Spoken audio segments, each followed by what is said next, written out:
कार्यक्रम का 126वां एपिसोड है और आज के दिन के साथ कुछ विशेषताएं भी जुड़ी हैं। आज भारत की दो महान विभूतियों की जयंती है। मैं बात कर रहा हूँ शहीद भगत सिंह और लता दीदी की। साथियों, अमर शहीद भगत सिंह हर भारतवासी, विशेषकर देश के युवाओं के लिए एक प्रेरणा पुंज है। निर्भीकता उनके स्वभाव में कूट कूट कर भरी थी। देश के लिए फांसी के फंदे पर झूलने से पहले भगत सिंह जी ने अंग्रेजों को पत्र भी लिखा था। उन्होंने कहा था कि मैं चाहता हूँ कि आप मुझे और मेरे साथियों से युद्धबंदी जैसा व्यवहार करें। इसलिए हमारी जान फांसी से नहीं, सीधा गोली मारकर देनी है। यह उनके अदम्य साहस का प्रमाण है। भगत सिंह जी लोगों की पीड़ा के प्रति भी बहुत संवेदनशील थे और उनकी मदद में हमेशा आगे रहते थे। मैं शहीद भगत सिंह जी को आदरपूर्वक श्रद्धांजलि अर्पित करता हूँ। साथियों, आज लता मंगेशकर की भी जयंती है। भारतीय संस्कृति और संगीत में रुचि रखने वाला कोई भी उनके गीतों को सुनकर अभिभूत हुए बिना नहीं रह सकता। उनके गीतों में वो सब कुछ है जो मानवीय संवेदनाओं को झकझोरता है। उन्होंने देशभक्ति के जो गीत गाए, उन गीतों ने लोगों को बहुत प्रेरित किया। भारत की संस्कृति से भी उनका गहरा जुड़ाव था। मैं लता दीदी के लिए हृदय से अपनी श्रद्धांजलि प्रकट करता हूँ। साथियों, लता दीदी जिन महाविभूतियों से प्रेरित थी, उनमें वीर सावरकर भी एक है, जिन्हें वो तात्या कहती थी। उन्होंने वीर सावरकर जी के कई गीतों को भी अपने सुरों में पिरोए।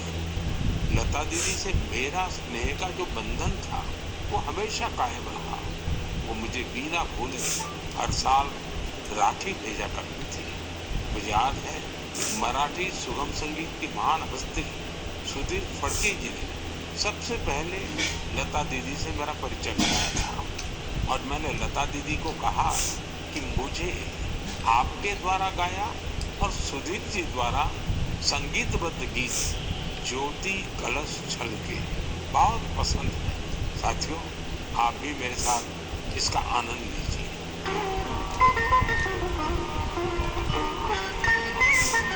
ज्योति कलश छलके,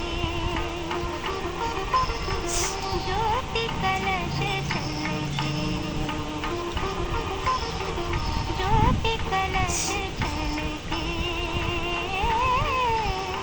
ज्योति कलश छलके। हुए गुलाबी लाल सुनहरे रंग दरबार लगे, ज्योति कलश छलके। मेरे प्यारे देशवासियों, नवरात्रि के इस समय में हम शक्ति की उपासना करते हैं। हम नारी शक्ति का उत्सव मनाते हैं। बिजनेस से लेकर स्पोर्ट्स तक और एजुकेशन से लेकर साइंस तक, आप किसी भी क्षेत्र को लीजिए, देश की बेटियां हर जगह अपना परचम लहरा रही हैं। आज वे ऐसी चुनौतियों को भी पार कर रही हैं जिनकी कल्पना तक मुश्किल है। अगर मैं आपसे ये सवाल करूं, क्या आप समंदर में लगातार 8 महीने रह सकते हैं? क्या आप समंदर में पतवार वाली नाव, यानी हवा के वेग से आगे बढ़ने वाली नाव से 50,000 किलोमीटर की यात्रा कर सकते हैं? और वो भी तब जब समंदर में मौसम कभी भी बिगड़ जाता है। ऐसा करने से पहले आप 1000 बार सोचेंगे, लेकिन भारतीय नौसेना के 2 बहादुर ऑफिसर्स नाविका सागर परिक्रमा के दौरान ऐसा कर दिखाया। उन्होंने दिखाया कि साहस और दृढ़ संकल्प होता क्या है। आज मैं मन की बात के श्रोताओं को इन 2 जाबाज ऑफिसर से मिलवाना चाहता हूँ। एक है लेफ्टिनेंट कमांडर दिलना और दूसरी है लेफ्टिनेंट कमांडर रूपा। ये दोनों ऑफिसर्स हमारे साथ ऑनलाइन पर जुड़ी हुई हैं। हेलो। Hello sir. नमस्कार जी। नमस्कार सर। तो मेरे साथ लेफ्टिनेंट कमांडर दिलना और लेफ्टिनेंट कमांडर रूपा दोनों हैं, आप साथ में? जी सर, दोनों हैं। चलिए, आप दोनों को नमस्कारम और वणक्कम। वणक्कम सर। नमस्कारम सर। अच्छा, सबसे पहले तो देशवासी सुनना चाहते हैं आप दोनों के बारे में, आप जरा बताइए। सर, मैं लेफ्टिनेंट कमांडर दिलना हूँ और मैं इंडियन नेवी में लॉजिस्टिक्स कैडर से हूँ सर। मैं नेवी में 2014 में कमीशन हुई थी सर और मैं केरला में कोഴിക്കോട് से हूँ सर। मेरा फादर आर्मी में थे और मेरा मदर हाउसवाइफ है। मेरा हस्बैंड भी इंडियन नेवी में ऑफिसर है सर और मेरा सिस्टर एनसीसी में नौकरी करती है। जय हिंद सर। मैं लेफ्टिनेंट कमांडर रूपा हूँ और मैं navy 2017 naval armament inspection cadre में ज्वाइन किया है और मेरे फादर तमिलनाडु से है और मेरे मदर पौंडीचेरी से है। मेरे फादर एयरफोर्स में थे सर। एक्चुअली डिफेंस ज्वाइन करने के लिए मुझे उनसे ही प्रेरणा मिली और मेरी मदर होम मेकर थी। अच्छा दिलना और रूपा, आपसे मैं जानना चाहूँगा कि आपकी जो सागर परिक्रमा में है, आपका एक्सपीरियंस देश सुनना चाहता है और मैं पक्का मानता हूँ ये कोई सरल काम नहीं है, कई कठिनाइयाँ आई होगी, बहुत मुश्किलें आपको पार करनी पड़ी होगी। जी सर, मैं आपको ये बोलना चाहती हूँ कि लाइफ में सर एक बार हमें ऐसा मौका मिलता है जो हमारी ज़िंदगी बदल देती है सर।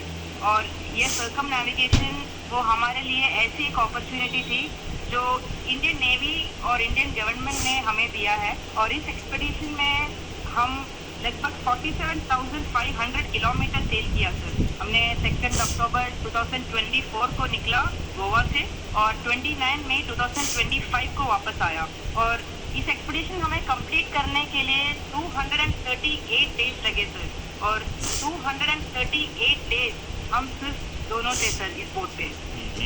और सर एक्सपीडिशन के लिए हमने 3 साल की तैयारी की, नेविगेशन से लेके कम्युनिकेशन, इमरजेंसी डिवाइसेस को कैसे ऑपरेट करना, डाइविंग कैसे करते हैं और बोट में कुछ भी तरह की इमरजेंसी हो जैसे मेडिकल इमरजेंसी से हो कैसे मैनेज करना, ये सब के बारे में हमें इंडियन नेवी ने ट्रेनिंग दिया सर। और इस यात्रा में सबसे मेमोरेबल मोमेंट में बोलना चाहती हूँ सर कि हमने भारत की झंडा पॉइंट नीमो पर लहराया सर। पॉइंट नीमो दुनिया की सबसे रिमोटेस्ट लोकेशन पे है सर। वहाँ से सबसे पास कोई इंसान है तो वो इंटरनेशनल स्पेस स्टेशन में है और वहाँ पे एक सेल बोट में पहुँचने वाला पहला भारतीय और पहला एशियन और दुनिया के पहला इंसान हम बने सर और ये हमारे लिए गर्व की बात है सर। वाह, बहुत बहुत बधाई आपको। Thank you sir. अपने साथी भी कुछ कहना चाहते हो?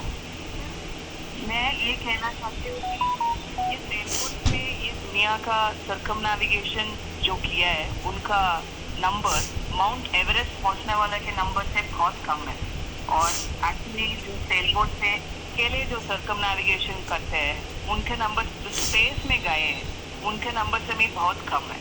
अच्छा, इतनी कॉम्प्लेक्स जर्नी के लिए बहुत टीम वर्क की ज़रूरत होती है और वहाँ तो टीम में आप 2 ही ऑफिसर्स थे, आप लोगों ने कैसे मैनेज किया इसको? जी सर, ऐसे यात्रा के लिए हम दोनों को एक साथ मेहनत करना पड़ता था और जैसे कमांडर जिन्ना ने बोला ये अचीव करने के लिए सिर्फ दोनों था बोट पे और हम बोट रिपेयरर थी, इंजन मैकेनिक थी, sail maker, medical assistant, cook, cleaner, diver, navigator और सब कुछ एक साथ करना पड़ता था।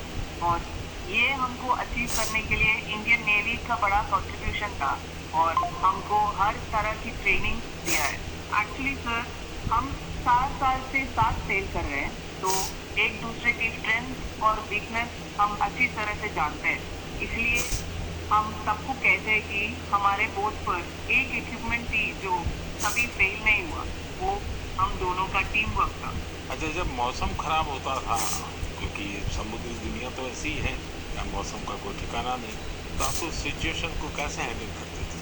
सर, हमारा यात्रा में बहुत सारा एडवर्स चैलेंजेस सब थे सर। हम इस एक्सपीडिशन में कई चैलेंजेस फेस करना पड़ा। स्पेशली सर, सदर्न ओशन में हमेशा मौसम बुरा होता है हमें 3 तूफानों को भी फेस करना पड़ा। और सर हमारा बोट सिर्फ 17 मीटर का है और लेंथ में उसका विड्थ है सिर्फ 5 मीटर। तो कभी कभी कुछ लहरें आती थी जो 3 स्टोरी बिल्डिंग से भी बड़ी थी सर, और हमने बहुत